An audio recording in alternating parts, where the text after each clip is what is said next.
It's Thursday reading recommendations with me, Pastor Brett, and I've been doing these for about a month now, and I think I'll keep doing them. Not to give you homework, but in each one to offer something, maybe provide a resource for sometime later when you'll need it or want to share it with someone else. And in each of them to provide like a little blessing and like a little word of like, here's some good news. So this week's is in the book An Altar in the World by Barbara Brown Taylor. It's a book that came out a little while ago in 2009, but it is a wonderful book to read straight through or pick up a chapter of or keep on your shelf for when you'll need it. It's about finding those altars, those places where God meets us in the world, to remember that our ordinary life and the doing of it, the practice of it, which we can think of as like, a spiritual practice is something that has to be like learned and very set apart to be holy. But this is about how our practices, our ordinary things, are where we meet God. And so I want to read to you a little bit from the introduction. Someone had invited her to come preach, and she said, "What do you want me to talk about?" And he said, "Come tell us what is saving your life now." The answers I gave all those years ago are not the same answers that I would give today. That is the beauty of the question. But the principle is the same. What is saving my life now is the conviction that there is no spiritual experience to be found apart from the bodily experiences of life on earth. My life depends on engaging the most ordinary physical activities with the most exquisite attention I can give them. My life depends on ignoring all touted distinctions between the secular and the sacred, the physical and the spiritual, the body and the soul.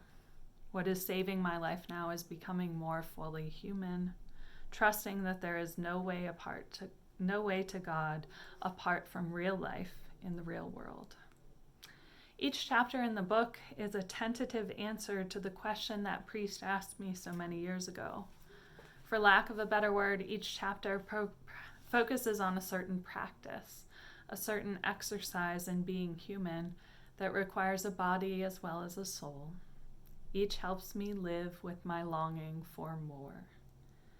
Each trusts that doing something is at least as valuable as reading books about it, thinking about it, or sitting around talking about it. Who wants to study a menu when you can eat a meal? The chapters do not build on each other in any methodical way. They do not bank on literal truth or promise visible results. Instead, they trust the practices to deliver the wisdom each practitioner needs to know. They trust the body to enlighten the soul.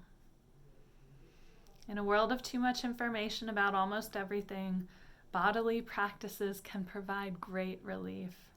To make bread or love, to dig in the earth, to feed an animal or cook for a stranger, these activities require no extensive commentary, no lucid theology. All they require is someone willing to bend, reach, chop, stir. Most of these tasks are so full of pleasure that there is no need to complicate them by calling them holy. And yet, these are the same activities that change lives. Sometimes all at once and sometimes more slowly, the way dripping water changes stone. In a world where faith is often construed as a way of thinking, bodily practices remind the willing that faith is a way of life. An altar in the world and a word of good news. Just do the thing. Thanks for listening.